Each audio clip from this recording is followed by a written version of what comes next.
তারা কয়েকটি টিভি সেন্টারে অগ্নিসংযোগ করেছে, ভাঙচুর করেছে, যা সামগ্রিকভাবে মুক্ত স্বাধীনতা, স্বাধীন সংবাদ,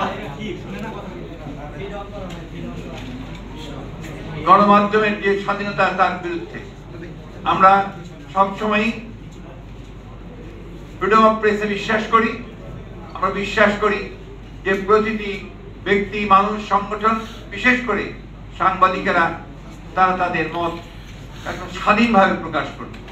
সেই বিশ্বাসেই আমরা মনে করি যে যারা এই সমস্ত কর্মকাণ্ডে লিপ্ত থেকেছেন তারা এসব থেকে বিরত থাকবেন এবং সংবাদপত্রের যে মুক্ত ধারা তাকে অব্যাহত রাখবেন।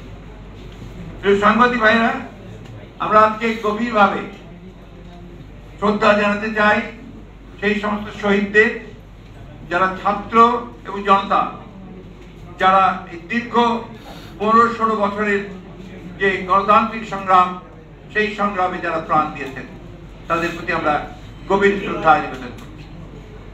আমরা অভিবাদন জানাতে চাই, স্যালিউট জানাতে চাই আমাদের ছাত্রদের, আমাদের সন্তানদের, যারা তাদের মেধা, বুদ্ধিমত্তা, সাহস নিয়ে এই ফ্যাসিবাদী সরকারের বিরুদ্ধে দাঁড়িয়ে বুকের রক্ত দিয়ে তারা আজকে বিজয় অর্জন করেছেন, ছাত্র জনতার বিজয় অর্জিত হয়েছে। আমরা তাদেরকে আবারও অভিবাদন জানাচ্ছি।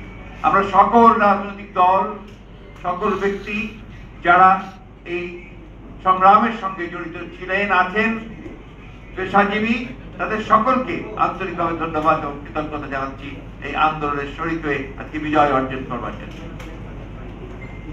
এই বিজয় অর্জন করা হয়েছে, আরো বড় দায়িত্ব রয়েছে এখন প্রতিটি মানুষের, প্রতিটি বাংলাদেশের, প্রতিটি স্বাধীনতা প্রিয় মানুষের, প্রতিটি নাগরিকের এই স্বাধীনতাকে সুসংগত করা।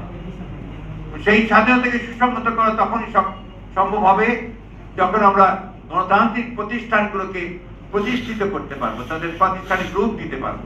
আর সেই জন্যই আজকে সবচেয়ে বেশি যেটা প্রয়োজন সেটা হচ্ছে ধৈর্য, সংযম এবং পরমত সহিষ্ণুতার জন্য নিজেকে তৈরি করা।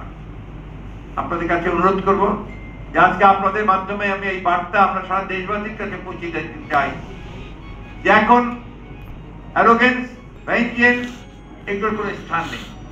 আপনার স্থান নেই কোনো প্রতিহিংসা বা প্রতিশোধ গ্রহণের। এখন যেটা প্রয়োজন, ধৈর্যের সঙ্গে পরিস্থিতি মোকাবেলা করে জনগণকে সংহত করে আপনার এই অর্জিত স্বাধীনতাকে সংহত করা, সুসংহত করা।